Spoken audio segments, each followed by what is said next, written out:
Hello दोस्तों, study with अनु में मैं आपका स्वागत करती हूँ। कैसे हैं आप सब? आई होप आप सब स्वस्थ होंगे, मस्त होंगे और अपनी पढ़ाई लिखाई में व्यस्त होंगे। तो चलिए कर लेते हैं आज का अपनी क्लास। तो आज हम करने वाले हैं मॉडर्न इंडियन हिस्ट्री, यानी कि हम आधुनिक इतिहास को पढ़ने वाले हैं आज। तो आधुनिक इतिहास आपका मुगल साम्राज्य से स्टार्ट होता है। तो हमने थोड़ा बहुत चीज़ें पढ़ी थी, और सॉरी, मुगल साम्राज्य से स्टार्ट नहीं होता, ये हमारा मुगल साम्राज्य के पतन से स्टार्ट होता है। मुगल साम्राज्य से तो हमारा मिडेवल शुरू होता है, मैं भूल गई। तो आज यहाँ से हमारी यूरोपीय कंपनी शुरू हो जाएंगी, ठीक है। ब्रिटिशों का आगमन हो जाएगा, पुर्तगाली आ जाएंगे, डच आएंगे, फ्रांसीसी आएंगे। तो चलिए इनके बारे में पढ़ लेते हैं। और थोड़ा सा ये वाला आज की क्लास आपकी बड़ी होगी, क्योंकि हमारा जो मॉडर्न हिस्ट्री है वो थोड़ा सा बड़ा है, और मॉडर्न हिस्ट्री से क्वेश्चन भी बहुत ज़्यादा आते हैं। तो चलिए कर लेते हैं फटाफट से। और अगर आपने इससे पहले एशियन इंडियन हिस्ट्री का क्लास नहीं देखा है तो आप उसे भी देख सकते हो, और उससे पहले मैंने मिडिवल हिस्ट्री भी आपको कंप्लीट करा दी है, तो वो भी देख लीजिए। तो अब तक आपकी 2 क्लासेस हो गई हैं, एक में एशियन इंडियन हिस्ट्री हुई है और एक में अपनी मिडिवल हिस्ट्री हुई है, और आज हम करेंगे मॉडर्न हिस्ट्री को, ठीक है। तो चलिए शुरू कर देते हैं। और आज के इस क्लास के खत्म होने के बाद हमारी ज्योग्राफी शुरू हो जाएगी। तो या तो हम इंडियन ज्योग्राफी शुरू करेंगे या तो फिर हम वर्ल्ड ज्योग्राफी शुरू करेंगे, ठीक है। तो चलो शुरू करते हैं। स्टार्ट करने से पहले अगर आप मेरे चैनल यानी स्टडी विद अनु में नए हैं तो स्टडी विद अनु को सब्सक्राइब कर लीजिए और बेल आइकन को कर लीजिए प्रेस, ताकि मेरे द्वारा जितना भी कंटेंट प्रोवाइड कराया जाता है वो सारा का सारा इजीली आपको मिल सके, ठीक है। तो चलिए, बातें बहुत हो गई है, समय बर्बाद नहीं करते हैं, समय बहुत कीमती है और ज़रा टाइम बचा भी नहीं है अब। तो आज हम पढ़ेंगे मुगल साम्राज्य का पतन और यूरोपीय कंपनियों का आगमन से स्टार्ट करने वाले, ठीक। तो पहला क्वेश्चन है, प्रथम ब्रिटिश व्यापारी कारखाना स्थापित हुआ था। तो ये स्थापित हुआ था मसूलीपट्टनम में, ठीक है। भारत में प्रथम फ्रांसीसी फैक्ट्री कहाँ स्थापित की गई? तो पौंडीचेरी में स्थापित की गई। भारत आने वाला यात्री जो पुर्तगाल देश का नहीं था वो था पीटर मुंडी, ये पुर्तगाली नहीं था, ठीक है। तो भारत आने वाला यात्री जो पुर्तगाली नहीं था वो था पीटर मुंडी। 1503 में पुर्तगालियों ने भारत में अपना पहला किला कहाँ पे बनाया है? तो इन्होंने अपना पहला किला बनाया था कोचीन में। सुप्रसिद्ध उर्दू शायर मिर्जा गालिब का मूल निवास स्थान कहाँ पर है? आगरा में है। बंगाल की फैक्ट्रियों में से एक जो पुर्तगालियों के द्वारा स्थापित की गई थी वो थी हुगली, ठीक है। उस शासक का नाम बताइए जिसने मास्को डिगामा का कालीकट में स्वागत किया। तो वो था जमोरिन। यहाँ कहीं पे जैमोरिन आता है, कहीं जमोरिन आता है, ठीक है। यूरोपीय समुदाय जिसने भारत के साथ प्रथम व्यापारिक संबंध स्थापित किए तो वो थे पुर्तगाली। सबसे पहले पुर्तगाली ही आए, तो व्यापारिक संबंध भी उन्होंने ही सबसे पहले स्थापित किए। भारत में पुर्तगाली शक्ति का वास्तविक संस्थापक कौन माना जाता है? तो वास्तविक संस्थापक हम अल्बुकर्क को मानते हैं। भारत में मुद्रणालय लाने वाले प्रथम थे, तो मुद्रणालय जो है सबसे पहले पुर्तगाली लाए, यानी कि प्रिंटिंग प्रेस की बात हो रही है। बंगाल में डचों के द्वारा स्थापित कारखाना कौन सा था? तो वो था चिंसूरा। डचों ने चिंसूरा, बंगाल के चिंसूरा में अपना कारखाना खोला था। वो शासक जिसने ईस्ट इंडिया कंपनी को दीवानी प्रदान की थी तो वो था शाह आलम द्वितीय, जिसने ईस्ट इंडिया कंपनी को दीवानी प्रदान करी। फ्रांसीसी ईस्ट इंडिया कंपनी की स्थापना किसके शासनकाल में हुई है? तो उस समय लुई 14वें के शासनकाल में हुई थी। लंदन में ब्रिटिश ईस्ट इंडिया कंपनी के गठन के समय भारत का बादशाह उस समय अकबर था। ब्रिटिश कंपनियों में से किसे भारत में व्यापार करने का पहला अधिकार प्राप्त हुआ था? तो वो लीवेंट कंपनी को प्राप्त हुआ था। असम में सबसे पहले चाय कंपनी की स्थापना हुई थी 1839 में। अब सबसे पहले पंजाब का विलय हो जाता है, फिर सिक्किम का विलय होता है, फिर बर्मा का विलय होता है और फिर झांसी का विलय होता है। ये एक सही क्रम है। भारत की स्वतंत्रता के पूर्व गोवा आधिपत्य में था किसके? पुर्तगालियों के। तो भारत में जब स्वतंत्रता हुई है उससे पहले गोवा पे अधिकार पुर्तगालियों का था। अब हम करेंगे स्वायत्त राज्यों का उदय, जिसमें हम अवध, मैसूर, पंजाब और बंगाल को देखेंगे। तो हैदराबाद का प्रथम निजाम कौन था? आसफ जाह। हैदराबाद का प्रथम निजाम था आसफ जाह प्रथम। राजा रणजीत सिंह ने अदालत आला की स्थापना की थी कहाँ पे? लाहौर में। मुगल बादशाह के द्वारा नियुक्त बंगाल का अंतिम सूबेदार था मुर्शीद कुली खां। गुरु नानक ने अपना उत्तराधिकारी किसे घोषित किया था? लहना को। द्वितीय मैसूर युद्ध कब हुआ? तो द्वितीय मैसूर युद्ध मंगलौर संधि के बाद समाप्त हुआ था। प्रथम आंग्ल मैसूर युद्ध 1767 से 1769 में विजयी हुआ कौन? हैदर अली। टीपू सुल्तान ने ब्रिटिश सेना को 1780 में हराया था पोलीलोर में। कहाँ हराया था? पोलीलोर में। वो ब्रिटिश इतिहासकार जिसने इस विचार का खंडन किया कि टीपू सुल्तान एक कट्टरपंथी था तो वो था पीई रॉबर्ट्स, ठीक है। आगे चलते हैं। बंगाल के गवर्नर जनरल में तृतीय आंग्ल मैसूर युद्ध से संबद्ध है। तो तृतीय आंग्ल मैसूर युद्ध से संबंध है कॉर्नवालिस। ईश्वर की इच्छा थी कि मैं सब धर्मों को एक निगाह से देखूं, इसलिए इसने दूसरी आंख की रोशनी ले ली। ये कथन है महाराणा रणजीत सिंह का। रणजीत सिंह के राज्य में सम्मिलित था श्रीनगर। सिख राज्य का अंतिम राजा था दलीप सिंह। सिख राज्य का अंतिम शासक था दलीप सिंह, ठीक है। अब सूची 1 से सूची 2 में क्या दिया है? तो इलाहाबाद की संधि आपकी होती है 1765 में। मंगलौर की संधि होती है 1784 में। सालाबाई की संधि होती है 1782 में। और मद्रास की संधि होती है 17 69 में। ठीक है, अब आंग्ल मराठा संघर्ष देख लेते हैं। तो बाजीराव द्वितीय को दी जाने वाली पेंशन नाना साहब को दिए जाने हेतु पैरवी के लिए कोर्ट ऑफ डायरेक्ट के समक्ष लंदन गया था अजीमुल्ला खां। द्वितीय आंग्ल मैसूर युद्ध होता है 1780 से 1784 के बीच में।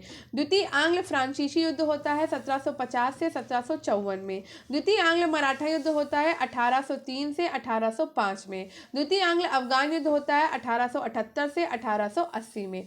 बाजीराव पेशवा के दत्तक पुत्र का क्या नाम था? नाना साहब था। सिराजुद्दौला क्लाइव के द्वारा परास्त हुआ किस युद्ध में? प्लासी के युद्ध में। 19वीं शताब्दी में भारत की ओर से विस्तार का डर एंग्लो अफगान संबंधों का आधार था रूस। वो गवर्नर जनरल जिसके कार्यकाल में ईस्ट इंडिया कंपनी को शहंशाह शाह आलम के द्वारा बंगाल, बिहार और उड़ीसा में दीवानी अधिकार दिए गए, वो था क्लाइव। राजधानी मुर्शिदाबाद से मुंगेर स्थानांतरित करी है मीर कासिम ने। ईस्ट इंडिया कंपनी के बारे में टिप्पणी की कंपनी एक असंगति है, परंतु ये उस व्यवस्था का भाग है जहां सब कुछ ही असंगत है, तो वो है जेबी मैकाले। वो स्थान जहां पर प्लासी युद्ध के बाद मीर जाफर को बंगाल के नवाब की राजगद्दी दी गई थी, तो वो था मुर्शिदाबाद। कंपनी को देशी राज्यों के प्रति नीतियां, तो महाराजा दलीप सिंह ने पंजाब के ब्रिटिश साम्राज्य में विलय से संबंधित कागजातों पर हस्ताक्षर किए थे 29 मार्च से लेकर 1849 को। विलय का सिद्धांत के तहत राज्यों के विलय का सही क्रम है सतारा, बघाट, उदयपुर और झांसी। डलहौजी में पहले ही हड़प नीति को लागू कर दिया था मांडवी, कोलाबा, जालौर और सूरत में। उत्तर पश्चिमी प्रांत में अवध का एकीकरण हुआ 1877 में। ठीक है, आगे बढ़ते हैं। सहायक संधि स्वीकार नहीं की थी, तो इंदौर के होलकर राज्य ने सहायक संधि स्वीकार नहीं की थी। अवध के नवाब वाजिद अली शाह को ईस्ट इंडिया कंपनी ने गद्दी से उतार दिया था 1856 में।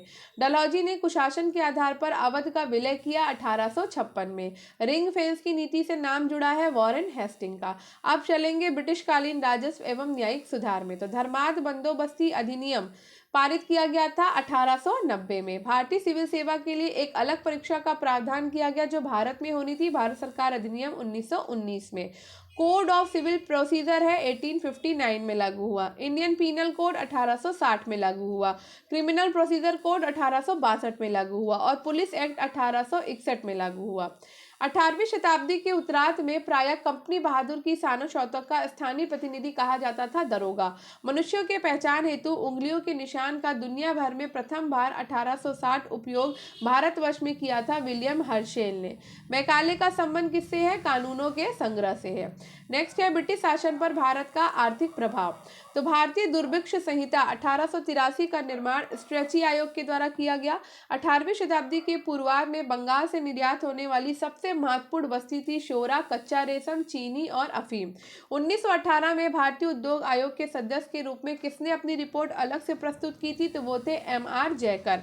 20वीं शताब्दी के आरंभ में भारतीय राष्ट्रीय आंदोलन की गति को अत्यधिक प्रभावित करने वाली सबसे महत्वपूर्ण बाहरी घटना थी रूस जापान युद्ध 1904 से 1905। भारत में आधुनिक राष्ट्रीय आंदोलन के विकास में उत्तरदायी कारण नहीं था भारत में राजनीतिक विविधता।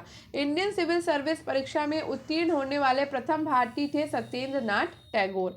अब चलेंगे 1857 के स्वतंत्रता संग्राम पे। तो बिहार में 1857 के विद्रोह का मुख्य संगठन करता था कुंवर सिंह। घटनाओं का सही कालानुक्रम है तो दांडी यात्रा, गांधी इरविन समझौता हुआ, फिर सांप्रदायिक घोषणा हुआ, फिर पूना समझौता हो गया। ठीक है, तो 1857 के विद्रोह के बारे में सर्वप्रथम इसे भारत की स्वतंत्रता की पहली लड़ाई किसने कहा है? वी.डी. सावरकर ने कहा। 1 नवंबर 1858 को महारानी विक्टोरिया का घोषणा पत्र इलाहाबाद में पढ़ के सुनाया था कैनिंग ने। ठीक है, आगे बढ़ते हैं। 1857 में किसने इलाहाबाद को आपातकालीन मुख्यालय बनाया था? तो आपातकालीन मुख्यालय बनाया था कैनिंग ने। मंगल पांडे विप्लव से जुड़े हैं बैरकपुर से। नाना साहब का कमांडर इन चीफ थे तात्या टोपे। 1857 के बरेली विद्रोह के नेता कौन रहे हैं? खान बहादुर। भारत की स्वतंत्रता की पहली लड़ाई 1857 में शुरू हुई थी मेरठ में। इलाहाबाद में 1857 के संग्राम का नेता था मौलवी लियाकत अली। 1857 के स्वाधीनता संघर्ष की वीरांगना महारानी लक्ष्मीबाई की जन्मस्थली है वाराणसी। अपने पुत्र के स्थान पर दूसरे उत्तराधिकारी को गोद लेने के अधिकार को पुनः स्थापित किया था 1858 की सामागी की घोषणा ने। 1857 की क्रांति से पूर्व ब्रिटिश और भारतीय सेना का देश में अनुपात था 1:5। 1857 के संग्राम के केंद्रों में से सबसे पहले अंग्रेजों ने किसे पुनः अधिकृत किया? दिल्ली को। असम में 1857 की क्रांति का नेता था दीवान मनीराम दत्त। 1857 के संघर्ष में भाग लेने वाले सिपाहियों की सर्वाधिक संख्या थी अवध में। भारतीय भाषा में 1857 के विप्लव के कारणों पर लिखने वाला प्रथम भारतीय था सैयद अहमद खां। 1857 में शिक्षा के क्षेत्र में महत्वपूर्ण घटना घटी थी। कलकत्ता, मद्रास और बम्बई विश्वविद्यालयों की स्थापना हुई। 1857 की क्रांति हिंदू मुस्लिम षड्यंत्र का प्रतिफल था, ये कथन है जेम्स आउट्रम का। ये सैनिक विद्रोह से बहुत बड़ा था, किंतु एक प्रथम स्वतंत्रता संग्राम से बहुत कम। 1857 की घटना के बारे में ये कथन है एस.एन. सेन का। अब चलते हैं जनजाति विद्रोह में। तो खोंड आंदोलन 1846 से 55 में ब्रिटिश सरकार के द्वारा जनजातियों की इस पारंपरिक प्रथा को बलपूर्वक समाप्त करने के कारण शुरू हुआ नरबली से। 1829 में अंग्रेजों के विरुद्ध खासी जनजाति विद्रोह का नेतृत्व किया था तिरोत सिंह ने। अब करते हैं मिलान। तो चेरो विद्रोह 1770 से 1771 में हुआ। कुकी आंदोलन 1826 से 1849 में हुआ। कोल विद्रोह 1831 से 1839 में हुआ। संथाल विद्रोह 1855 से 1856 में हुआ। मोपला विद्रोह 1921 में मालाबार में हुआ था। सन्यासी विद्रोह भड़कने का स्थल बंगाल था। मुंडा बगावत का नेता थे बिरसा मुंडा का कार्यक्षेत्र था रांची यानी कि झारखंड। कोली विद्रोह लोगों से संबंधित था, तो रांची से छोटा नागपुर से। वेलुथम्पी ने अंग्रेजों के विरुद्ध आंदोलन का नेतृत्व किया केरल में। जिया तरंग आंदोलन शुरू हुआ था मणिपुर में। सन्यासी विद्रोह भड़का था बंगाल में। ठीक है, आगे बढ़ते हैं। पावना आंदोलन 1873 से 85 में हुआ। एका 1922 में हुआ। संथाल 1855 से 56 में हुआ। ताना भगत 1914 में हुआ। प्रारंभिक नागरिक और कृषक विद्रोह। तो भारत में मजदूर आंदोलनों को संगठित करने का श्रेय दिया जाता है नारायण जी मेघजी लोखंडे को। संथाल विद्रोह के संदर्भ में दामिने को का अर्थ है राजमहल पहाड़ियों के पास की जमीन। रंपा विद्रोह 1879 से 80 में हुआ। पापना किसान विद्रोह 1873 से 76 में हुआ। बंगाल नील विद्रोह 1859 से 60 में हुआ। जयंतिया विद्रोह 1860 से 1863 में हुआ। लखनऊ में स्थापित अखिल भारतीय किसान कांग्रेस के महासचिव के रूप में चुना गया था एन.जी. रंगा को। 1814 से 17 की अवधि में जिस क्षेत्र के तालुकेदारों ने अंग्रेजी शासन के विरुद्ध विद्रोह किया वो था मालवा। गडकरी विद्रोह का केंद्र था कोल्हापुर। 1924 का बंगाल का तारेश्वर आंदोलन का विरुद्ध था मंदिरों में भ्रष्टाचार। देवबंद आंदोलन यूपी संयुक्त प्रांत में आरंभ हुआ था 1866 में। 1921 का मोपला विद्रोह हुआ था मालाबार में। Modern Anglo oriental college Aligarh की स्थापना हुई थी 1875 में। ठीक है, सेवागा आंदोलन कहाँ हुआ था? 1946 से 47 में। मोपला विद्रोह 1921 में। पावना किसान विद्रोह 1879 से 80 में। बंगाल नील विद्रोह 1859 से 60 में हुआ था। सामाजिक और धार्मिक सुधार आंदोलन। तो स्वराज के पक्षधर किसी वैज्ञानिक ने कहा था विज्ञान प्रतीक्षा कर सकता है पर स्वराज नहीं कर सकता। वो राष्ट्रवादी वैज्ञानिक थे सर पी.सी. दे। आर्य समाज के संस्थापक है स्वामी दयानंद। राजा राममोहन राय ने ब्रह्म समाज की स्थापना 1828 में की थी। यंग बंगाल आंदोलन के प्रवर्तक कौन है? तो ये है हेनरी लुई विवियन डेराजियो। 1954 में केरल के त्रावणकोर में चलाया गया था वाइकोम सत्याग्रह। भारत धर्म महामंडल है हरिद्वार में। देव समाज है लाहौर में। सनातन धर्म रक्षणी सभा है कलकत्ता में। और राधा स्वामी सत्संग होता है आगरा में। ठीक है, आगे बढ़ते हैं। सत्यशोधक समाज के संस्थापक जिनका प्राथमिक जोर सत्य की खोज पर था ज्योतिबा फूले। हिंदुस्तान समाजवादी प्रजातंत्र संघ के संस्थापक थे यतीन्द्रनाथ अजय घोष, फणींद्रनाथ घोष। सत्यशोधक समाज के संस्थापक जिनका प्राथमिक जोर सत्य की खोज पर था वो थे ज्योतिबा फूले। ठीक है, हिंदुस्तान समाजवादी प्रजातंत्र संघ के संस्थापक थे यतीन्द्रनाथ अजय घोष और फणींद्रनाथ घोष। और मुझे अभी तक कोल्ड ठीक नहीं हुआ है, इस चक्कर में क्लास जो है वो बहुत जस्ट अ सेकेंड और नाक बंद हो जाती है बिल्कुल मेरी, तो बहुत ज़रा सा एकदम चौक हो जाती है मेरी, तो बिना ड्रॉप डाले ना खुलती ही नहीं है। नाक बंद हो जाती है तो फिर बोलने में सांस बहुत भारी चलती है मेरी। Just a second.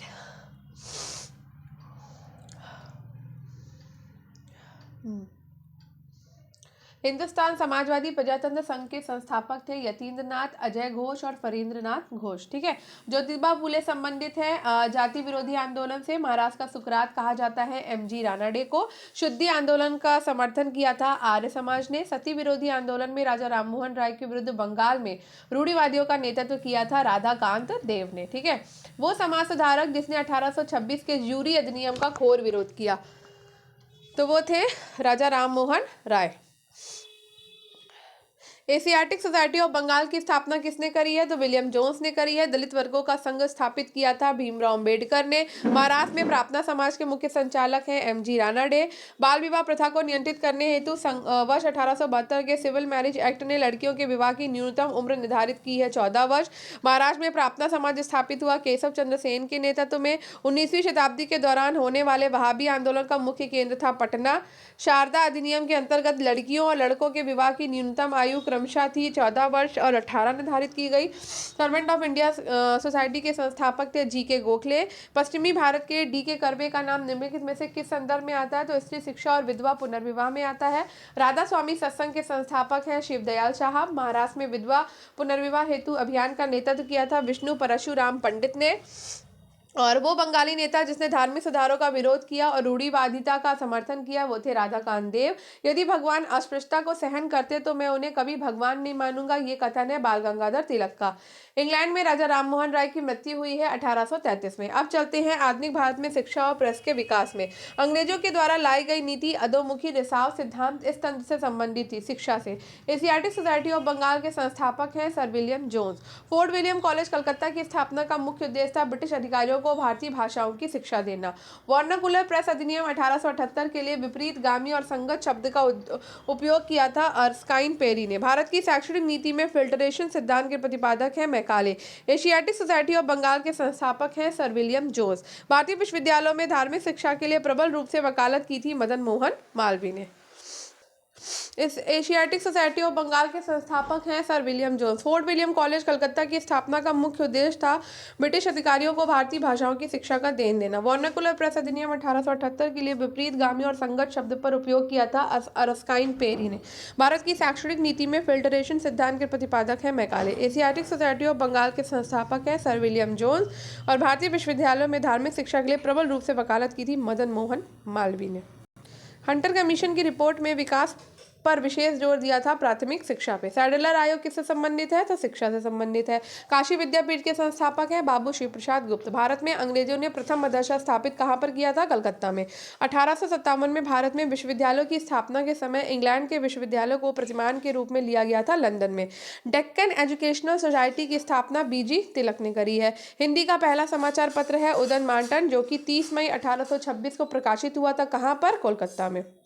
सर्वप्रथम सेंसरशिप लागू की गई थी वेलेजली के द्वारा। भारत की शैक्षणिक नीति में फिल्टरेशन थ्योरी यानी कि निस्यंदन सिद्धांत के प्रतिपादक कौन है? मैकाले हैं। अब पढ़ेंगे 1885 से पूर्व स्थापित राजनीतिक संस्थाओं के बारे में। तो भारतीय प्रश्नों पर विवेचना के लिए दादा भाई नेहरू ने 1866 में लंदन में गठन किया था ईस्ट इंडिया एसोसिएशन का। थियोसॉफिकल सोसाइटी के अनुयायी भारतीय दर्शन में विश्वास करते थे, सांख्य दर्शन में। बंगाल एशियाटिक सोसाइटी की स्थापना 1784 में कलकत्ता में सर विलियम जोन्स के द्वारा की गई। सुरेंद्रनाथ बैनर्जी के द्वारा स्थापित उस संगठन का नाम बताइए जिसका 1886 में इंडियन नेशनल कांग्रेस में विलय हो गया था। तो वो था इंडियन नेशनल कॉन्फ्रेंस। 1885 में स्थापित बम्बई प्रेसिडेंसी एसोसिएशन के संस्थापक कौन है? फिरोज शाह मेहता है। सैयद अहमद खान के साथ यूनाइटेड इंडियन पैट्रियाटिक एसोसिएशन के संस्थापक हैं राजा शिव प्रसाद। अखिल भारतीय महिला संघ का सम्मेलन 1927 में हुआ है। अखिल भारतीय डिप्रेस क्लास संगठन 1925 में हुआ। बॉम्बे सोशल रिफॉर्म एसोसिएशन 1903 में हुआ और the Indian national social conference हुआ 1887 में। भारतीय राष्ट्रीय कांग्रेस की स्थापना, कार्यप्रणाली और महत्वपूर्ण अधिवेशन देखेंगे। तो 1908 के भारतीय राष्ट्रीय कांग्रेस को जाना जाता है मेहता कांग्रेस के नाम से। कभी भी भारतीय राष्ट्रीय कांग्रेस के किसी भी अधिवेशन की अध्यक्षता बाल गंगाधर तिलक ने नहीं करी है। भारतीय राष्ट्रीय कांग्रेस के अधिवेशन के लिए छुट्टियों का मनोरंजन अभिव्यक्ति का प्रयोग किया था लोकमान्य तिलक ने। भारतीय राष्ट्रीय कांग्रेस के प्रथम मुस्लिम अध्यक्ष कौन है? बदरुद्दीन तैयब जी। कांग्रेस का अत्यधिक अल्पसंख्यक लोगों का प्रतिनिधित्व करने वाली कहकर उपहास किसने किया है? डफरिन ने किया है। भारतीय राष्ट्रीय कांग्रेस की प्रथम महिला अध्यक्ष है एनी बेसेंट। दिसंबर 1885 में इंडियन नेशनल कांग्रेस का सर्वप्रथम अधिवेशन आयोजित किया गया था बंबई में। इंडियन नेशनल कांग्रेस की प्रथम भारतीय महिला अध्यक्ष रही हैं सरोजनी नायडू। लगातार 6 वर्षों तक भारतीय राष्ट्रीय कांग्रेस के प्रेसिडेंट कौन रहे हैं? अबुल कलाम आजाद। कांग्रेस को सूक्ष्मदर्शी अल्पसंख्यक जनता का प्रतिनिधि बताते हुए उसका मजाक उड़ाया था डफरिन ने। भारतीय राष्ट्रीय कांग्रेस का 1885 में महासचिव कौन था? एओ ह्यूम। कांग्रेस के मंच से भारतीय राष्ट्रीय कांग्रेस के किस अधिवेशन में प्रथम बार स्वराज शब्द व्यक्त किया गया? कलकत्ता अधिवेशन 1906। भारतीय राष्ट्रीय कांग्रेस का अंतिम अधिवेशन जिसमें बाल गंगाधर तिलक ने भाग लिया वो है अमृतसर अधिवेशन 1919। भारतीय राष्ट्रीय कांग्रेस के किस अधिवेशन में गांधी जी ने कहा कि गांधी मर सकते हैं परंतु गांधीवाद हमेशा बना रहेगा? ये है कराची अधिवेशन 1931। भारतीय राष्ट्रीय कांग्रेस ने अपने किस अधिवेशन में भारत सरकार अधिनियम 1935 को अस्वीकार किया था? लखनऊ अधिवेशन 1936। कांग्रेस गिरने के लिए लड़खड़ा रही है और भारत में रहते हुए मेरी एक विशेष महत्वाकांक्षा है कि इसके शांतिपूर्ण अवसान में भी इसकी सहायता करो, ये घोषणा की थी करजन ने। भारतीय राष्ट्रीय कांग्रेस के हरिपुरा अधिवेशन की अध्यक्षता की है एससी बोस ने। 1938 के हरिपुरा कांग्रेस के अधिवेशन में सुभाष चंद्र बोस को अध्यक्ष के रूप में नामित किया था राजेंद्र प्रसाद ने। भारतीय राष्ट्रीय कांग्रेस का प्रथम निर्वाचित यूरोपीय अध्यक्ष हैं जॉर्ज यूले। भारतीय राष्ट्रीय कांग्रेस का सर्वप्रथम मुस्लिम अध्यक्ष हैं बदरुद्दीन तैयब जी। भारतीय राष्ट्रीय कांग्रेस के 1905 के बनारस अधिवेशन के अध्यक्ष हैं गोपाल कृष्ण गोखले। भारतीय राष्ट्रीय कांग्रेस का एकमात्र अधिवेशन जिसे गांधी जी के द्वारा संबोधित किया गया था कहाँ संपन्न हुआ? बेलगांव में। भारतीय राष्ट्रीय कांग्रेस के 1946 में मेरठ में आयोजित अधिवेशन की अध्यक्षता किसने करी? जेबी कृपलानी ने। मदन मोहन मालवीय भारतीय राष्ट्रीय कांग्रेस के अध्यक्ष कितनी बार चुने गए? 1909 में, 1918 में, ठीक है, 2 बार। कांग्रेस अध्यक्ष और अधिवेशन स्थल देख लेते हैं।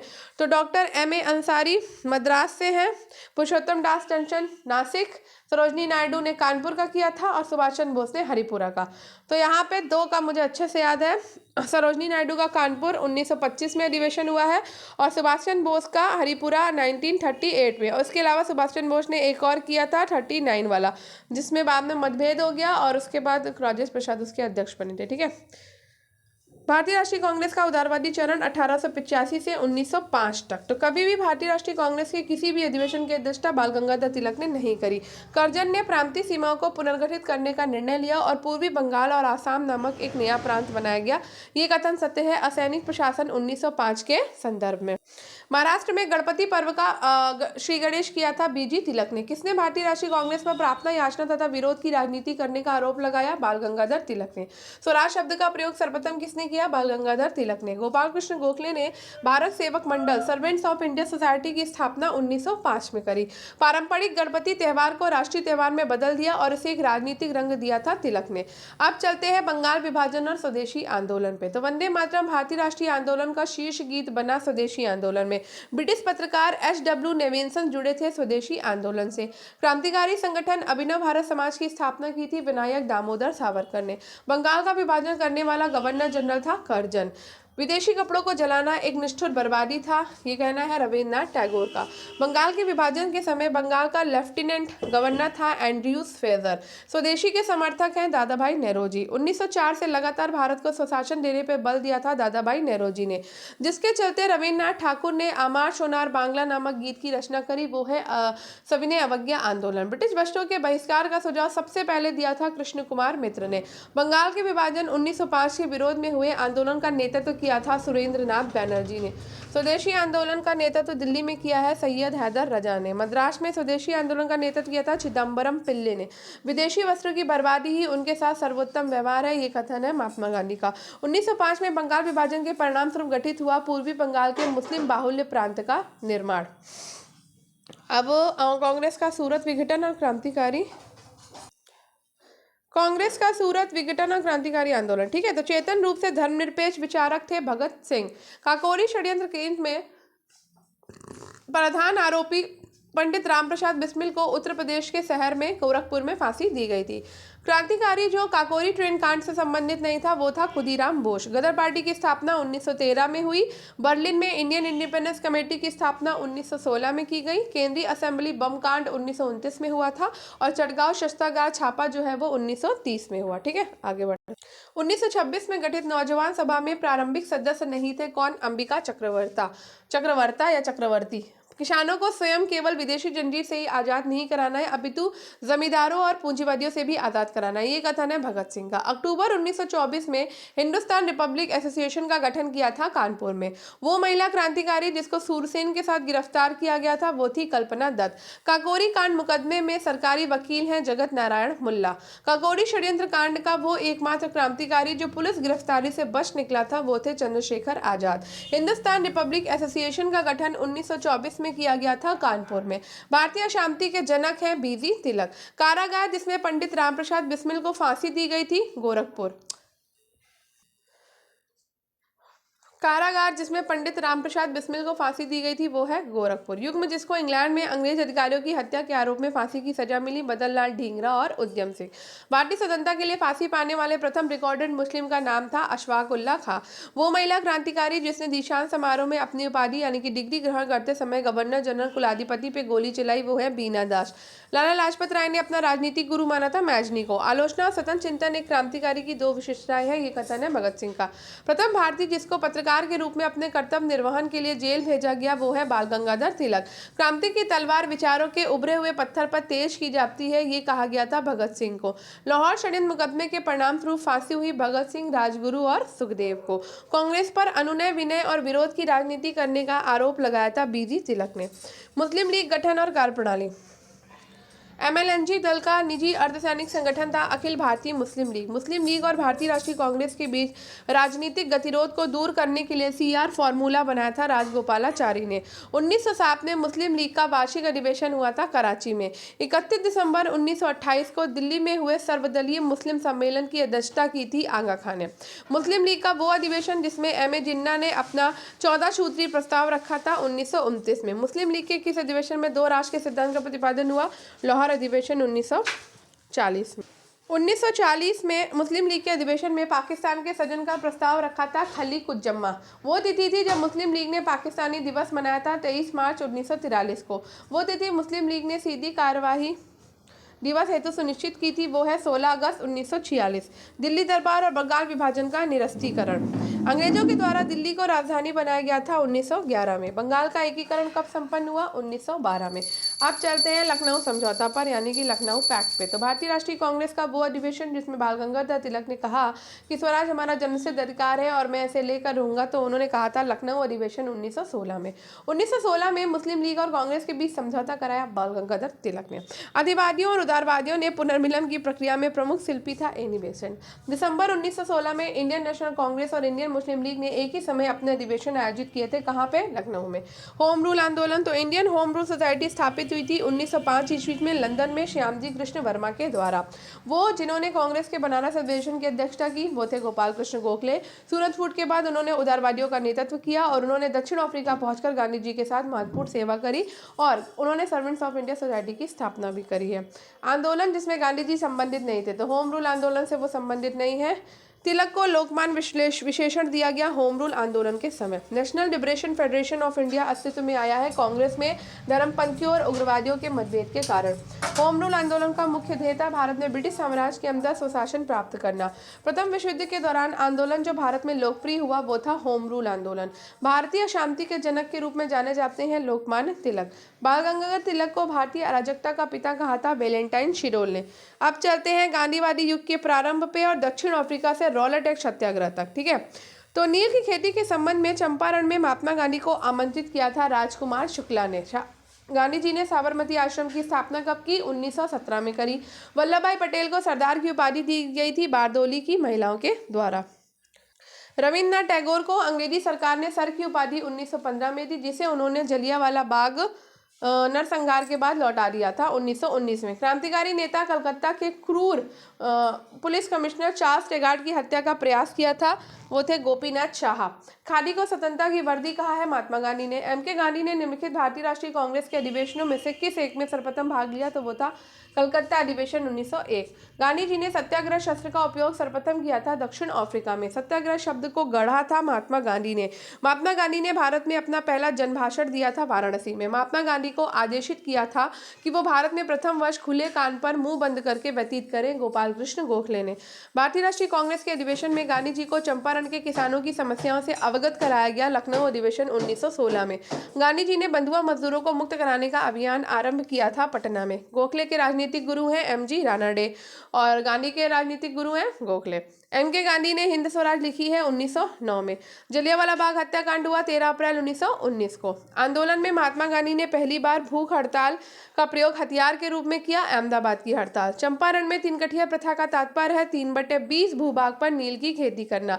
गांधी जी ने अपना प्रथम सत्याग्रह आरंभ किया था मजदूरी को कम मजदूरी दिए जाने के विरोध। चंपारण संघर्ष में महात्मा गांधी का साथ दिया था राजेंद्र प्रसाद और अनुग्रह नारायण सिन्हा ने। गांधी जी भारतीय राष्ट्रीय कांग्रेस के अध्यक्ष थे बेलगांव अधिवेशन में। और बेलगांव अधिवेशन कब हुआ है? 1924 में। महात्मा गांधी के चंपारण सत्याग्रह का विरोध किया था एनजी रंगा ने। गांधी जी के नाम से पहले महात्मा जोड़ा गया चंपारण सत्याग्रह के दौरान। जलियांवाला बाग नरसंहार पर कांग्रेस जांच समिति की रिपोर्ट के प्रारूप लिखने का काम सौंपा था महात्मा गांधी ने। गांधी जी के रामराज के युगल सिद्धांत थे सत्य और अहिंसा। जलियांवाला बाग हत्याकांड के विरोध में वायसराय के कार्य परिषद में त्यागपत्र दे दिया था सर शंकर नायर ने। दक्षिण अफ्रीका में रहने की अवधि में गांधी जी की जिस पत्रिका का प्रकाशन किया उसका नाम था इंडियन ओपिनियन। वे दो नेता जिन्होंने भारत में दौरा कर सामाजिक उत्थान का कार्य किया, गांधी और तिलक। एम.के. गांधी समर्थक थे दार्शनिक अराजकतावाद के। करमचंद गांधी दीवान थे पोरबंदर, राजकोट और बीकानेर के। गांधी जी की दृष्टि में अहिंसा का अर्थ है सत्य की प्राप्ति का रास्ता। दक्षिण अफ्रीका का रेलवे स्टेशन जहां गांधी जी को ट्रेन में फेंका गया था, पीटर मैरिट्सबर्ग। वो व्यक्ति जिसने 4 अप्रैल 1919 को दिल्ली की जामा मस्जिद के प्रवचन मंच से हिंदू मुस्लिम एकता पर भाषण दिया, वो थे स्वामी श्रद्धानंद। आगे बढ़ते हैं। गांधी जी के अनुसार हिंसा का क्रूरतम रूप है गरीबी का स्थायित्व। वो कारागार जिसे गांधी जी ने मंदिर का नाम दिया वो था यरवदा जेल। गांधी जी ने सेवा धर्म अपनाया था दक्षिण अफ्रीका में। गांधीयन इनोवेशन, गांधी जी का नवाचार का तात्पर्य है कम निवेश से अधिक उत्पादन अधिक लोगों के लिए। भारतीय स्वतंत्रता को प्राप्त के लिए निष्क्रिय विरोध करने के लिए जाने जाते हैं मोहनदास करमचंद गांधी। ब्रिटिश निर्मित उत्पादों पर गांधी का बहिष्कार प्रभावी हुआ क्योंकि ब्रिटेन भारत को एक बड़ा निर्मित वस्तुओं का बाजार समझता था। गोखले माई पॉलिटिकल गुरु पुस्तक किसने लिखी है? एम.के. गांधी ने। एम.के. गांधी के अनुसार अस्पृश्यों का सामाजिक आर्थिक सुधार किया जा सकता है उनके लिए कुटीर उद्योग स्थापित करके। गांधी जी की सत्याग्रह रणनीति में सबसे अंतिम स्थान प्राप्त है उपवास को। गांधी जी के अनुसार राजनीति का तात्पर्य था जन कल्याण के लिए सक्रियता। महात्मा गांधी से संबंधित नहीं है होम रूल आंदोलन। हरिजन सेवक संघ की स्थापना किसने करी? महात्मा गांधी ने। महात्मा गांधी के द्वारा संचालित आंदोलनों का सही क्रम है चंपारण सत्याग्रह 1917, असहयोग आंदोलन 1920, दांडी मार्च 1930, साम्यवादी आंदोलन और विभिन्न दल। तो दिल्ली में वायसराय होर्डिंग पर बम फेंकने के लिए उत्तरदायी संगठन था अनुशीलन समिति। दिल्ली में वायसराय होर्डिंग पर बम फेंकने के लिए उत्तरदायी था अनुशीलन समिति। 1918 में मजदूर संघ की स्थापना की थी बीपी वाडिया ने। अखिल भारतीय ट्रेड यूनियन यानी कि all Indian trade union Congress के प्रथम अध्यक्ष थे लाला लाजपत राय। 1929 में नागपुर में संपन्न all Indian trade union Congress की अध्यक्षता किसने की थी? जवाहरलाल नेहरू ने की थी। वो व्यक्ति जिसने 1931 में गुरुवायूर मंदिर में अछूतों के प्रवेश संबंधी प्रयास का नेतृत्व किया, पीएस तिरुमाम्बू। 1939 में All India State People's Conference के अध्यक्ष थे जवाहरलाल नेहरू। जलियांवाला बाग त्रासदी में जुड़ा सैन्य अधिकारी था डायर। वो आंदोलन जिसको राष्ट्रीय स्वतंत्रता का मुस्लिम युद्ध के रूप में माना जाता है वो है वहाबी आंदोलन। 1940 में रेडिकल डेमोक्रेटिक पार्टी का संगठन किया था एम.एन. रॉय ने।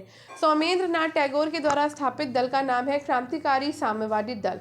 गांधी का संघर्ष जो औद्योगिक श्रमिकों से संबंधित था वो था अहमदाबाद संघर्ष। कानपुर षड्यंत्र मुकदमा नेताओं के विरुद्ध था साम्यवादी आंदोलन के। ठीक है, अब जाएंगे खिलाफत आंदोलन पे। तो वो आंदोलन जिसमें हिंदू मुस्लिम एकता का वास्तविक रूप प्रतिबिंबित हुआ है खिलाफत आंदोलन के। गांधी जी को सावधान किया था कि वे मुस्लिम धार्मिक नेताओं और उनके अनुयायियों के कट्टरपन को प्रोत्साहित ना करें। किसने? मोहम्मद अली जिन्ना ने। 1919 में अखिल भारतीय खिलाफत सम्मेलन का अध्यक्ष चुना गया महात्मा गांधी को। भारतीय नेता जिसने खिलाफत आंदोलन का समर्थन नहीं किया था वो थे मदन मोहन मालवीय। खिलाफत आंदोलन का परिणाम था हिंदू मुस्लिम मतभेदों में कमी आई। खिलाफत आंदोलन के दौरान हाजी उल मुल्क की पदवी त्याग दी थी हकीम अजमल खान ने। असहयोग आंदोलन प्रारंभ में असहयोग नीति के पक्ष में नहीं थे परंतु बाद में गांधी के पक्ष में हो गए। कौन? लाला लाजपत राय। महात्मा गांधी ने 1922 में असहयोग आंदोलन को वापस ले लिया था चौरी चौरा में हुई हिंसा के कारण।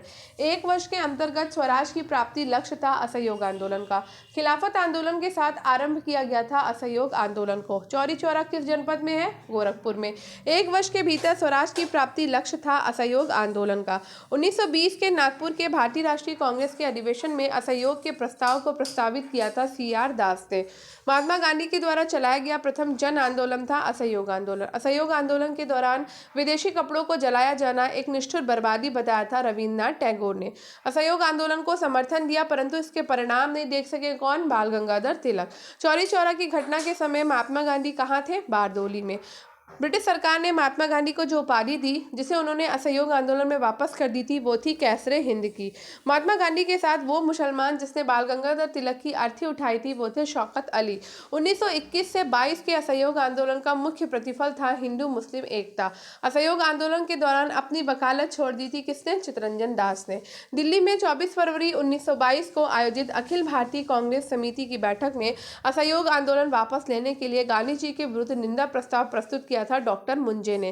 तार द्वारा गांधी जी को चौरी चौरा की घटना की सूचना दी थी दशरथ प्रसाद द्विवेदी ने। गैर सहयोग आंदोलन के रचनात्मक कार्यक्रमों में से नहीं था विदेशी कपड़ों का बहिष्कार। आजादी हमारी पहुंच के अंतर्गत है और इसे कसकर पकड़ लेना है, ये कथन है महात्मा गांधी का।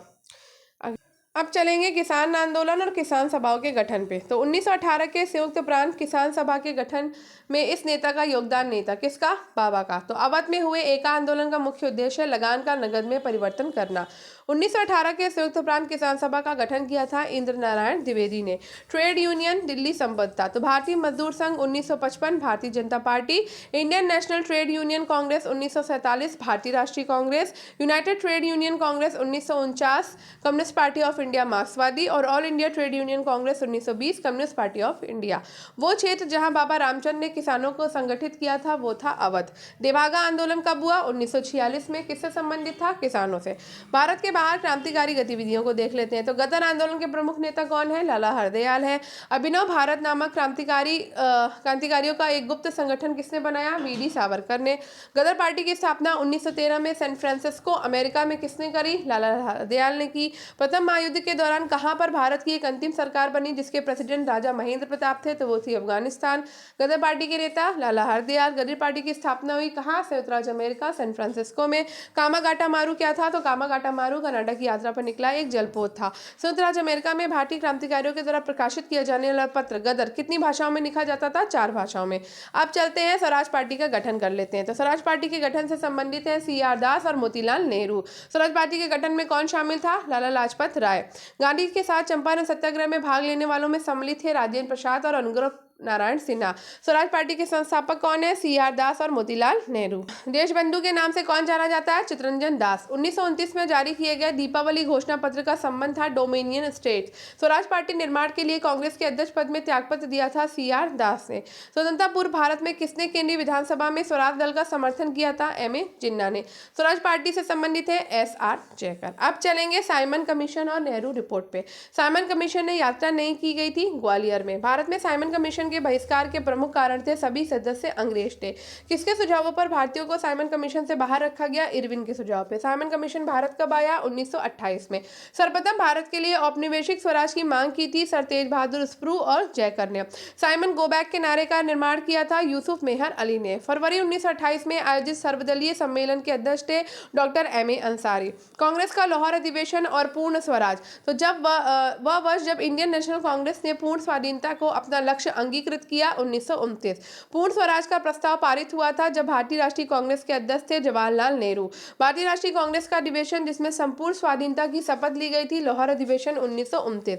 1929 में कांग्रेस के लाहौर अधिवेशन में पारित संकल्प में शामिल नहीं थी अस्पृश्यता उन्मूलन। 31 दिसंबर 1929 को अर्धरात्रि में भारतीय राष्ट्रीय ध्वज को फहराया था जवाहरलाल नेहरू ने। 1929 में लाहौर में भारतीय राष्ट्रीय कांग्रेस सत्र की अध्यक्षता की थी जवाहरलाल नेहरू ने। सविनय अवज्ञा आंदोलन और दांडी मार्च पे चलेंगे।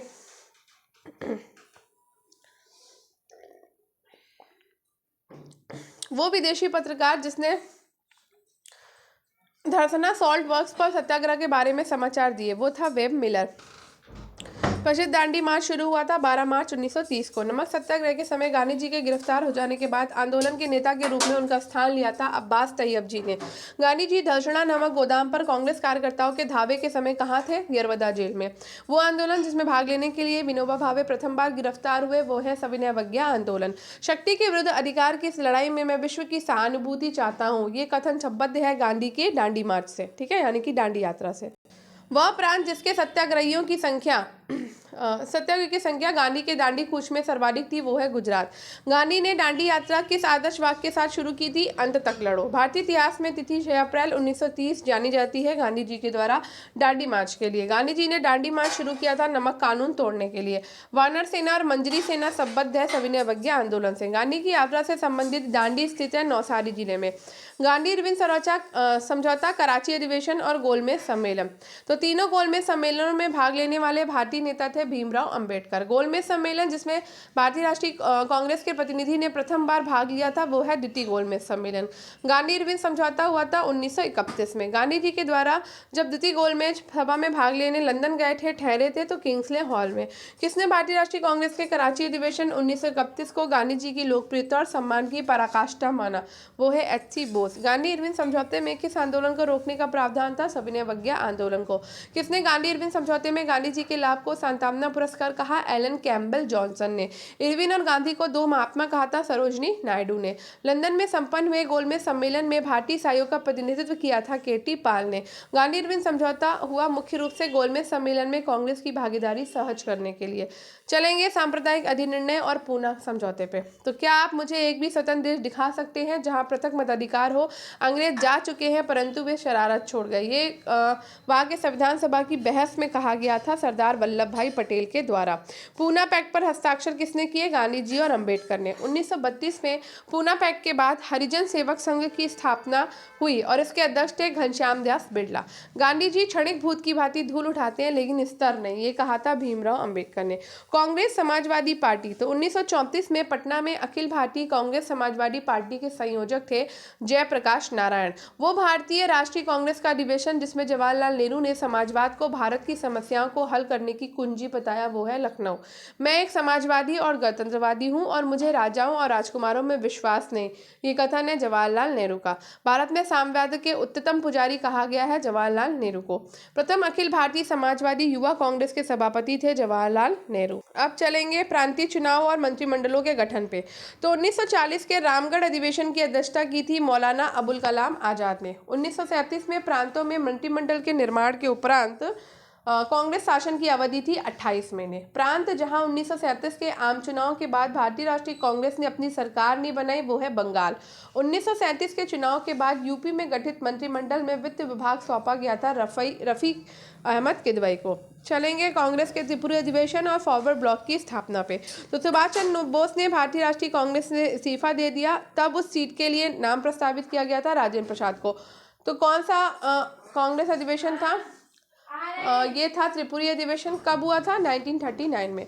भारतीय राष्ट्रीय कांग्रेस के अधिवेशन में सुभाष चंद्र बोस दूसरी बार अध्यक्ष चुने गए थे त्रिपुरी अधिवेशन में, जो कि 1939 में हुआ था। वो अधिवेशन जिसमें कांग्रेस ने पहली बार भारतीय रियासतों के प्रति अपनी नीति घोषित की थी, वो था नागपुर अधिवेशन। भारत के देशी राज्यों के संबंध में हस्तक्षेप नीति के लिए रेखांकित किया गया था जॉन शोर को। देशी रियासतों का संघर्ष। जो देशी रियासतों में से यथावत समझौते के पक्षधर थे हैदराबाद। वो अधिवेशन जिसमें कांग्रेस ने पहली बार भारतीय रियासतों के प्रति अपनी नीति घोषित की, वो है नागपुर अधिवेशन। भारत के देशी राज्यों के संबंध में हस्तक्षेप नीति के लिए रेखांकित किया जाता है जॉन शोर को। अब हम जाएंगे द्वितीय विश्व युद्ध और राष्ट्रीय आंदोलन, जिसमें हम अगस्त प्रस्ताव देखेंगे, पाकिस्तान की मांग देखेंगे, व्यक्तिगत सत्याग्रह देखेंगे। तो पाकिस्तान की मांग मुस्लिम लीग के द्वारा की गई थी। कब? 1940 में। आज़ाद हिंद फौज यानी कि आईएनए से जुड़े नहीं हैं बीसी दत्त। व्यक्तिगत सत्याग्रह में विनोबा भावे को प्रथम सत्याग्रही चुना गया था। दूसरे स्थान पर कौन थे? जवाहरलाल नेहरू। द्वितीय विश्व युद्ध के संबंध में भारतीय राष्ट्रीय कांग्रेस की नीति थी पूर्ण स्वतंत्रता का आश्वासन मिलने पर ब्रिटेन को सहयोग। द्वितीय विश्व युद्ध के बाद 1946 में भारत कौन आया? Cabinet mission. Cambridge pamphlet now और नेवर के रचयिता थे चौधरी रहमत अली। अब घटनाओं का व्यवस्थित अनुक्रम।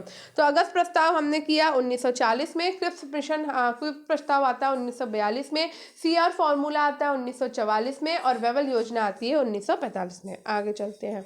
आप पहुंच गए हैं क्रिप्स मिशन और भारत छोड़ो आंदोलन पे। ठीक है, तो महिला स्वतंत्रता सेनानी भारत छोड़ो आंदोलन से संबंधित नहीं है, तो वो है शांति घोष। जिस वर्ष क्रिप्स मिशन भारत में आया वो था 1942। भारत छोड़ो आंदोलन कब शुरू हुआ? 9 अगस्त 1942 को। कहाँ पे? बम्बई में। कहाँ? बम्बई में। कहाँ? ग्वालियर टैंक में। ठीक है, भारत छोड़ो आंदोलन किस वर्ष से जुड़ा? 1942 से जुड़ा। बंगाल के मिदनापुर जिले में जाति सरकार की स्थापना कहाँ पर हुई थी? 1942 में। हम भारत को या तो आजाद कराएंगे अथवा आजादी के प्रयास में दिवंगत होंगे, ये कथन कहाँ पे जुड़ा हुआ है? भारत छोड़ो आंदोलन से। आजादी लगभग हमारी पहुंच में है और हमें से कसकर पकड़ लेना, ये कथन है महात्मा गांधी का। जब भारतीय राष्ट्रीय कांग्रेस ने भारत छोड़ो प्रस्ताव पारित किया, उस समय कांग्रेस अध्यक्ष थे मौलाना अबुल कलाम आजाद के। 8 अगस्त 1942 में कांग्रेस ने भारत छोड़ो आंदोलन शुरू किया था बम्बई में। भारत छोड़ो आंदोलन के संदर्भ में गांधी जी को बंदी बनाया गया था बम्बई में। उत्तर प्रदेश का वो जनपद जिसमें भारत छोड़ो आंदोलन के दौरान समानांतर सरकार की स्थापना की गई थी, तो वो थी बलिया। कहाँ कहाँ की गई थी? बलिया में की गई थी, सतारा में की गई थी और मिदनापुर पश्चिम बंगाल में की गई थी। भारत छोड़ो आंदोलन के दौरान जेल से फरार होकर भूमिगत गतिविधियों को संगठित किया था जयप्रकाश नारायण ने। यहाँ भारत में एक क्रांति होने जा रही है और हमें जल्दी से चले जाना चाहिए, ये कहना है स्टैफोर्ड क्रिप्स का। अमेरिकी पत्रकार जो महात्मा गांधी के बाद भारत छोड़ो आंदोलन के दौरान उनके साथ था, वो थे लुईस फिशर। वो आंदोलन जिसमें महिलाओं की भागीदारी सर्वाधिक मानी जाती है, वो है भारत छोड़ो आंदोलन। भारत छोड़ो आंदोलन के समय भारत का प्रधान सेनापति कौन था? बेवल। कांग्रेस रेडियो पर भारत छोड़ो आंदोलन की अवधि में नियमित रूप से कार्यक्रम प्रसारित करते थे राम मनोहर लोहिया। वो पार्टी जो भारत छोड़ो आंदोलन का समर्थन नहीं था, और वो पार्टी थी Hindu Mahasabha, Communist Party of India, Unionist Party of Punjab. Gandhi ji का करो और मरो का आह्वान नारा था भारत छोड़ो आंदोलन के दौरान। अब चलेंगे आजाद हिंद फौज पे। तो नेताजी सुभाष चंद्र बोस के द्वारा आजाद हिंद फौज के हिस्से के रूप में गठित महिला रेजिमेंट का नाम था रानी झांसी रेजिमेंट। सुभाष चंद्र बोस के राजनीतिक गुरु हैं CR दास। नेताजी सुभाष चंद्र बोस के द्वारा आजाद हिंद फौज के हिस्से के रूप में गठित महिला रेजिमेंट है रानी झांसी रेजिमेंट। गांधी जी को सर्वप्रथम राष्ट्रपिता कहकर संबोधित किया था सुभाष चंद्र बोस ने। आजाद हिंद फौज के अधिकारियों के लाल किले में चल रहे मुकदमे में उनके पक्ष में वकालत की थी सर TB स्प्रू ने। आजाद हिंद फौज दिवस मनाया गया था 12 नवंबर 1945 को। सुभाष चंद्र बोस ने सिंगापुर में स्वाधीन भारत की सरकार गठित की 21 अक्टूबर 1943 को। सुभाष चंद्र बोस को देश नायक कहा था रविंद्रनाथ टैगोर ने। आजाद हिंद फौज का सैनिक जिसको 7 वर्ष के कारावास का दंड दिया था राशिद अली। वो भारतीय क्रांतिकारी जिसने सुभाष चंद्र बोस को इंडियन नेशनल आर्मी के गठन में सक्रिय सहयोग दिया था, वो है रास बिहारी बोस। भारत की मुक्ति महात्मा गांधी के नेतृत्व में नहीं होगी, लिखा था सुभाष चंद्र बोस। नेताजी सुभाष चंद्र बोस का जन्म किस नगर में हुआ है? कटक में। तुम मुझे खून दो मैं तुम्हें आज़ादी दूंगा, सुभाष चंद्र बोस का कथन है। वो भारतीय क्रांतिकारी जिसने सुभाष चंद्र बोस को इंडियन नेशनल आर्मी के गठन में सक्रिय सहयोग किया था, वो है रास बिहारी बोस। दिल्ली चलो का नारा किसने दिया? सुभाष चंद्र बोस ने। अब करेंगे कैबिनेट मिशन योजना, संविधान सभा और अंतरिम सरकार का गठन। तो प्रथम अंतरिम सरकार राष्ट्रीय सरकार के गठन की घोषणा की गई थी 24 अगस्त 1946 को। स्वतंत्र भारत के लिए संविधान की रचना हेतु संविधान सभा का विचार सर्वप्रथम प्रस्तुत किया था कांग्रेस पार्टी ने 1936 में।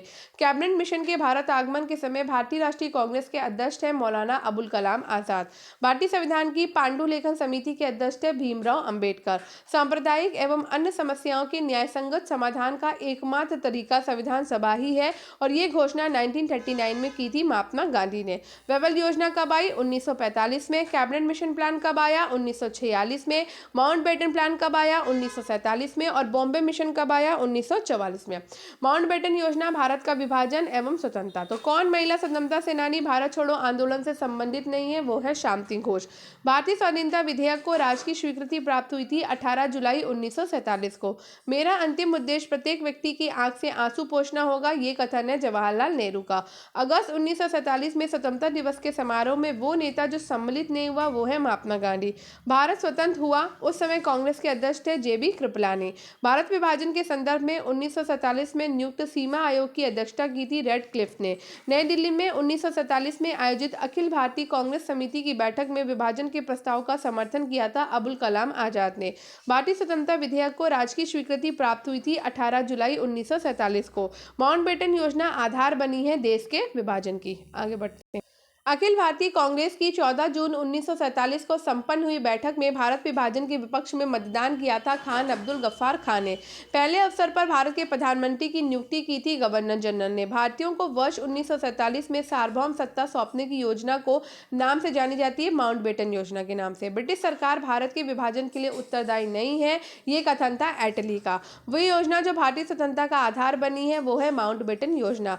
गांधी जी में उस समय कहाँ थे जब एटली ने हाउस ऑफ कॉमन्स में सत्ता के हस्तांतरण की घोषणा की थी, तो वो उस समय दिल्ली में थे।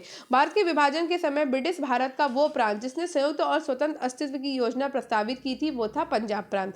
अब चलेंगे भारत के संवैधानिक विकास पे, ठीक है, यानी कि कॉन्स्टिट्यूशनल डेवलपमेंट पे। तो इस अधिनियम के द्वारा 120 सदस्यों वाले चैम्बर ऑफ प्रिंसेस की व्यवस्था की गई। तो 1919 का जो एक्ट आया था, यानी जो अधिनियम आया था, उसमें 120 सदस्यों वाले चैम्बर ऑफ प्रिंसेस की व्यवस्था की गई थी।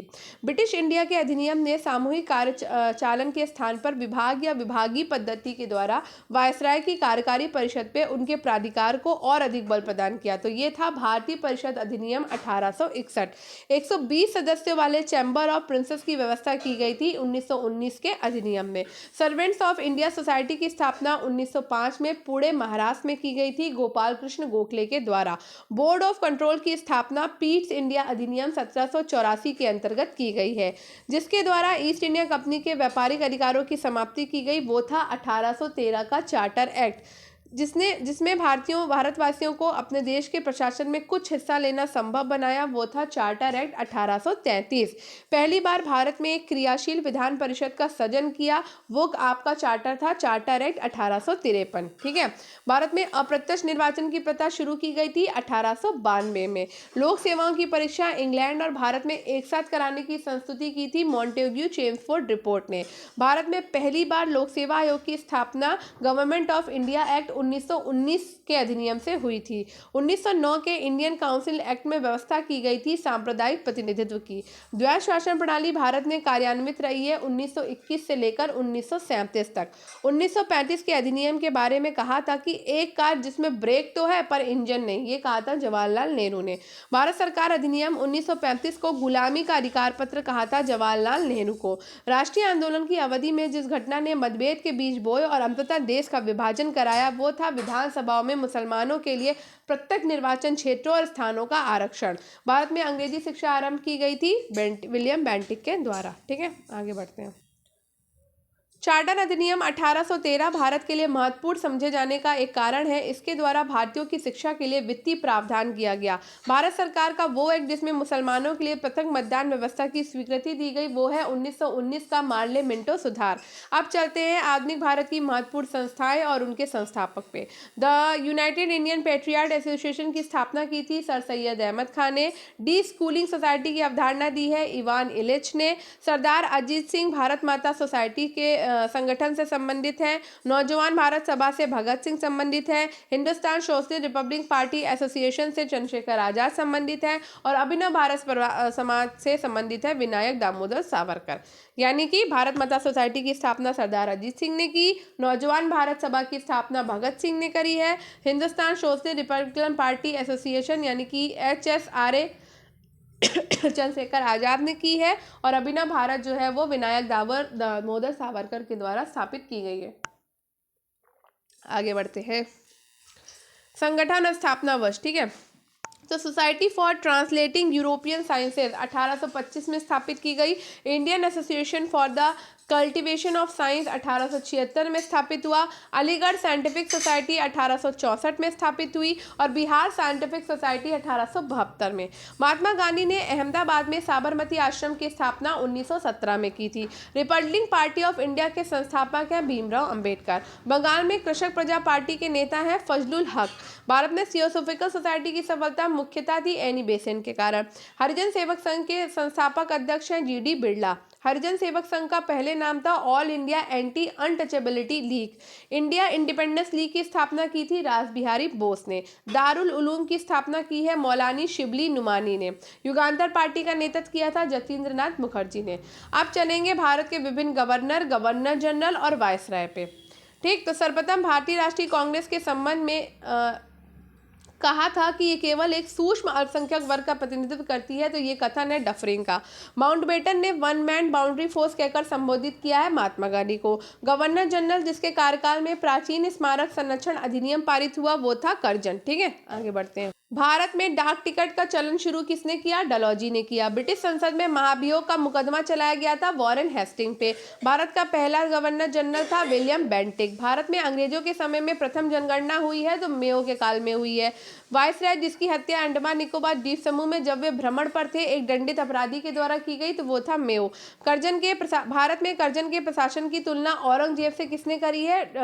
गोपाल कृष्ण गोखले ने। कॉर्नवालिस की कब्र कहाँ पर है? गाजीपुर में है। आंग्ल नेपाल युद्ध किसके शासनकाल में हुआ था? वो हुआ था हेस्टिंग के कार्यकाल में। ठीक है, वॉरेन हेस्टिंग के नहीं, जो दूसरा हेस्टिंग है उसके कार्यकाल में। किसे स्वर्ग से उत्पन्न सेना नायक कहा गया है? तो क्लाइव को कहा गया है।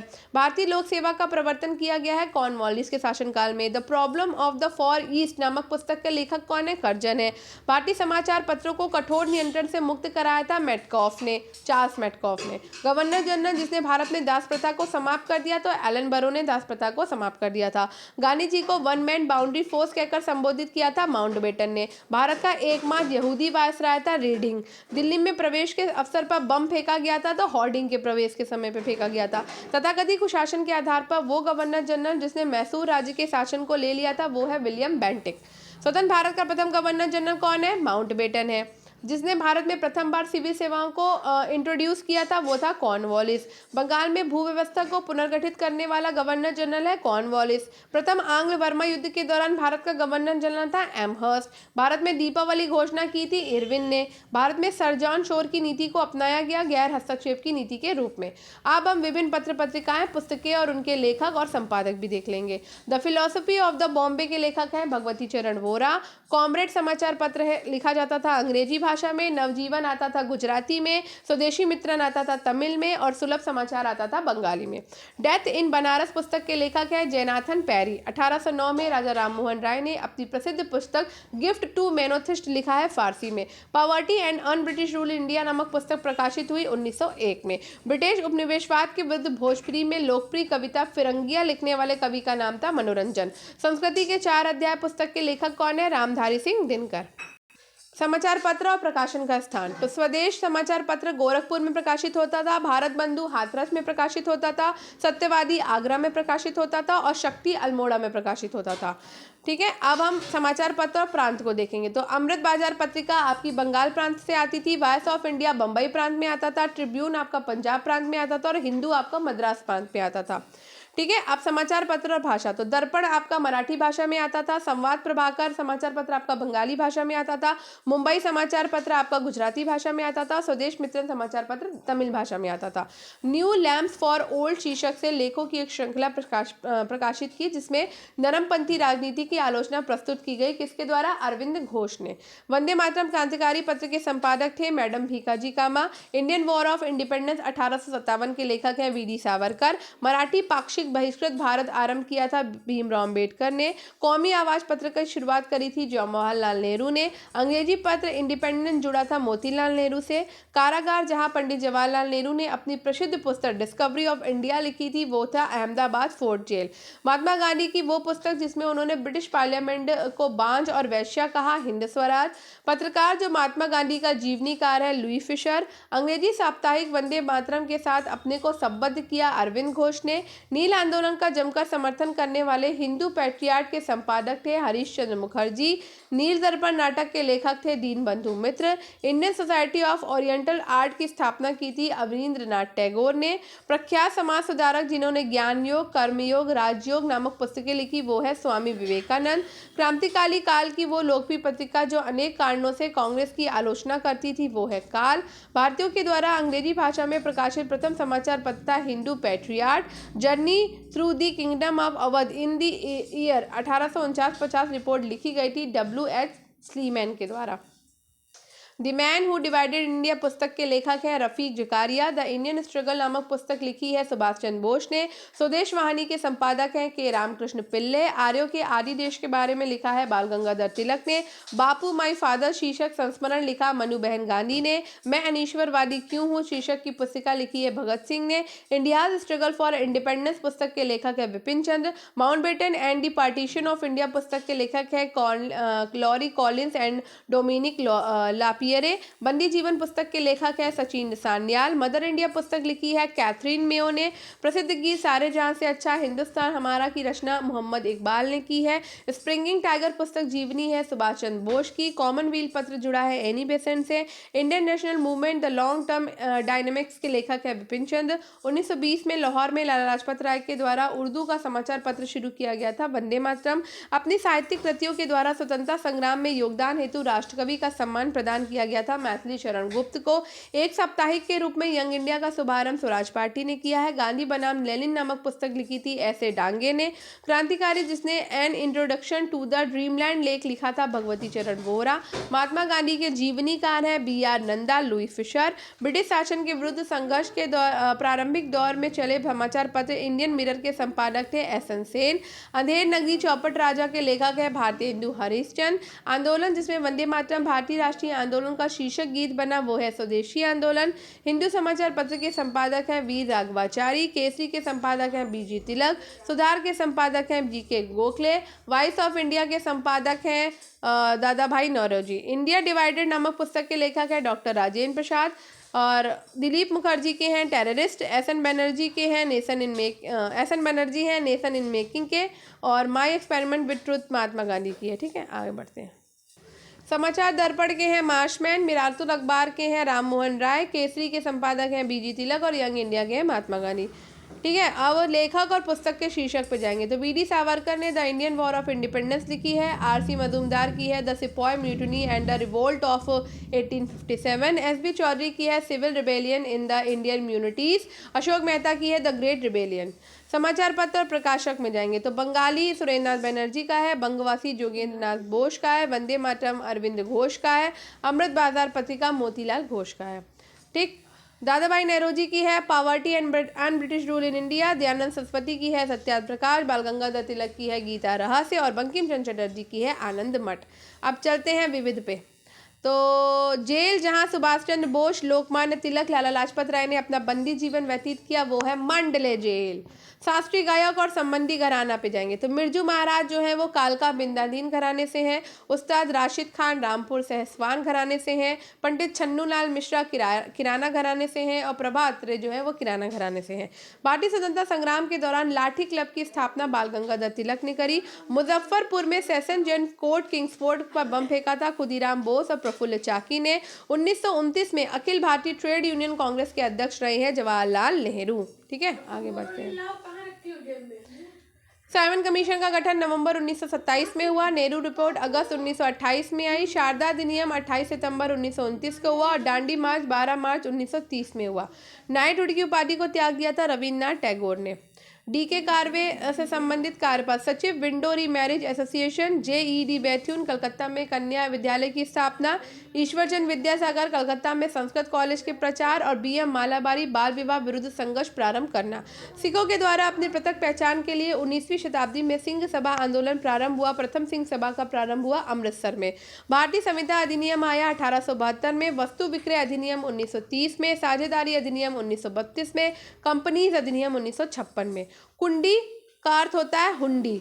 दीवान का अर्थ होता है खजांची। अमील का अर्थ होता है राजस्व अधिकारी। और आजाद दस्ता का अर्थ होता है गुरिल्ला बैंड। प्रथा को मनुष्य के जीवन का मुख्य न्यायाधीश कहा है बेकन ने। प्रांत के नेताओं ने नोआखली दंगों के विरोध में 25 अक्टूबर 1946 को नोआखली दिवस के रूप में घोषित किया। नॉर्थ वेस्ट फ्रंटियर प्रोविंस दिवस के रूप में घोषित किया। North west frontier province. Film मोहल्ला 80 के उपन्यास पर आधारित है काशीनाथ सिंह। भारत के प्रथम ओपन रॉक म्यूजियम का उद्घाटन हुआ है हैदराबाद में। दी गई घटनाओं का सही कालानुक्रम क्या है तो होम रूल आंदोलन अप्रैल 1916, खिलाफत आंदोलन मार्च 1919, जनवरी 1921, जलियांवाला बाग 13 अप्रैल 1919, हत्याकांड मोपला विद्रोह 20 अगस्त 1921। भारतीय राष्ट्रीय कांग्रेस में सम्मिलित होने के लिए सुभाष चंद्र बोस को प्रेरित किया था चित्तरंजन दास और MK गांधी ने।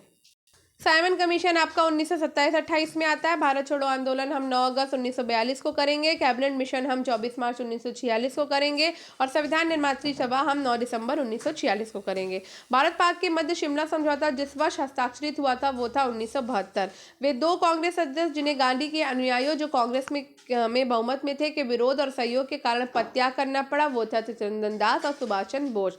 ब्रिटिश सरकार अंतिम रूप से भारत और इंग्लैंड में एक ही समय साथ साथ इंडियन सिविल सर्विसेज ICS की परीक्षा आयोजित कराने हेतु सहमत हुई थी। वो वर्ष था 1922। 19वीं शताब्दी में किस देश को भारत की ओर से विस्तार का डर एंग्लो अफगान संबंधों का आधार था वो था रूस। 19वीं शताब्दी में भारत के प्रथम अकाल आयोग के अध्यक्ष थे सर जॉर्ज कैम्पबेल। भारत के संदर्भ में शासन में पितृसत्तात्मक दृष्टिकोण प्रायः संबंधित माना जाता है थॉमस मुनरो के। बीजी तिलक की सजा के पश्चात दया की वकालत की और कहा कि संस्कृत के एक विद्वान के रूप में तिलक में मेरी दिलचस्पी है, वो है मैक्स मूलर।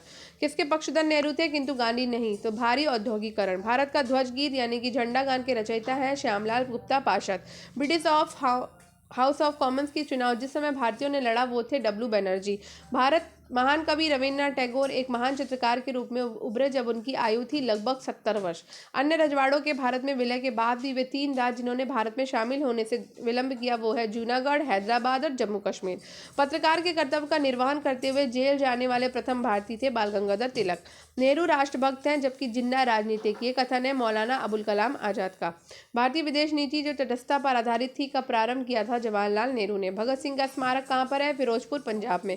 कस्तूरबा और महादेव देसाई की समाधियां हैं आगा खां पैलेस पूना में। गांधी जी के आंदोलन की राजनीतिक फिरौती कहा है लिलितगो ने। मोहम्मद अली जिन्ना को हिंदू मुस्लिम एकता का राजदूत सरोजनी नायडू ने कहा। कांग्रेस आई के द्वारा समर्थन वापस लिए जाने के कारण ही पदत्याग करना पड़ा चरण सिंह, चंद्रशेखर और HD देव गौड़ा को। ब्रिटिश शासन की सबसे अधिक महत्वपूर्ण उपलब्धि भारत का एकीकरण था। KM पडिक्कर। ऑपरेशन पोलो किससे जुड़ा है? हैदराबाद राज्य में सैनिक कार्रवाई से। भारत में 19वीं शताब्दी में पड़े अकाल जिसको प्रकोप का समुद्र सी ऑफ कैलेमिटी कहा गया है वो है उड़ीसा अकाल जो कि 1866 से 67 में हुआ था। रविन्द्रनाथ टैगोर को महान प्रहरी कहा था महात्मा गांधी ने। बंगाल दुर्भिक्ष का वो वर्ष जिसमें लाखों लोग दिवंगत हुए वो है 1943। डोडो की भांति साम्राज्यवाद दिवंगत हो चुका है, ये कथन है क्लीमेंट एटली का। वास्तविक क्रांतिकारी सेनाएं गाँवों और कारखानों में पाई जाती हैं, ये कथन है भगत सिंह का। 1853 में जन्मे पश्चिमी भारत के पारसी थे और इंडियन इंस्पेक्टर तथा वॉइस ऑफ इंडिया के संपादक। वे एक समाज सुधारक और सम्मति आयु अधिनियम 1891 के पक्ष में प्रमुख संघर्ष करता थे। ये कथन है पूरा का पूरा BM मालाबारी के बारे में। तो भारतीय राष्ट्रीय कांग्रेस की स्थापना हम 1885 में कर देंगे। भारतीय जनसंघ हम 1951 में लाएंगे। भारतीय साम्यवादी दल हम 1925 में लाएंगे और AIADMK हम 1972 में लाएंगे। अब आगे बढ़ते हैं घटनाओं के सही कालक्रम में। तो बक्सर का युद्ध कब करेंगे? 27 अक्टूबर 1764 को करेंगे। क्लाइव को हम दोबारा भारत बुलाएंगे 1765 में। इलाहाबाद की संधि हम करेंगे 16 अगस्त 1765 में। वॉरेन हेस्टिंग को भारत का गवर्नर बनाएंगे 1773 में। फिर इलाहाबाद की संधि कब करेंगे? 1765 में करेंगे। एक्सला चैपल की संधि कब करेंगे? 1748 में करेंगे। ला बुर्दानासे के द्वारा मद्रास पे अधिकार करेंगे हम 1746 में और डुप्ले को पदच्युत करेंगे हम 1754 में। पूर्ण राष्ट्रीय स्वतंत्रता की घोषणा हम कब करेंगे? 1929 में। सविनय अवज्ञा आंदोलन कब करेंगे? 1930 में। गांधी इरविन समझौता कब करेंगे? 1931 में। और पूना पैक्ट हम कब करेंगे? 1932 में। कांग्रेस सोशलिस्ट पार्टी नरेंद्र देव की है। स्वराज पार्टी CR दास की है। फॉरवर्ड ब्लॉक सुभाष चंद्र बोस का है। जस्टिस पार्टी दक्षिणी भारतीय लिबरल फेडरेशन रामास्वामी नायकर पेरियार की है।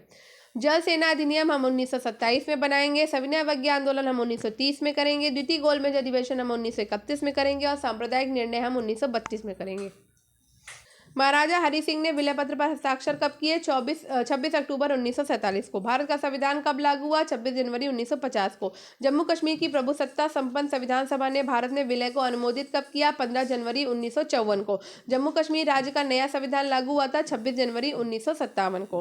फिरोज शाह मेहता की मृत्यु कब हुई? 5 नवंबर 1915 को। जलियांवाला बाग हत्याकांड हुआ 13 अप्रैल 1919 को। साइमन कमीशन की नियुक्ति कब हुई? नवंबर 1927 को। महात्मा गांधी की दांडी मार्च कब हुआ? 12 मार्च 1930 को। सविनय अवज्ञा आंदोलन कब हुआ? 5 अप्रैल 1930 को। गांधी इरविन समझौता कब हुआ? 5 मार्च 1931 को। पूना पैक्ट कब हुआ है? 26 सितंबर 1932 को। क्विक मिशन कब हुआ? 22 मार्च 1942 को।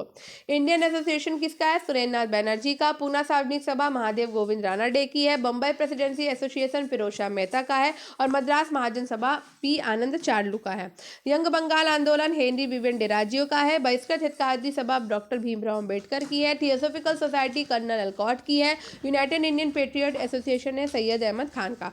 इंसानी बिरादरी एसोसिएशन के अध्यक्ष कौन है? जयप्रकाश नारायण। व्हिटले आयोग संबंधित था श्रम से। स्वतंत्रता के पश्चात 2 भागों में बंटने वाला पहला राज्य था बॉम्बे।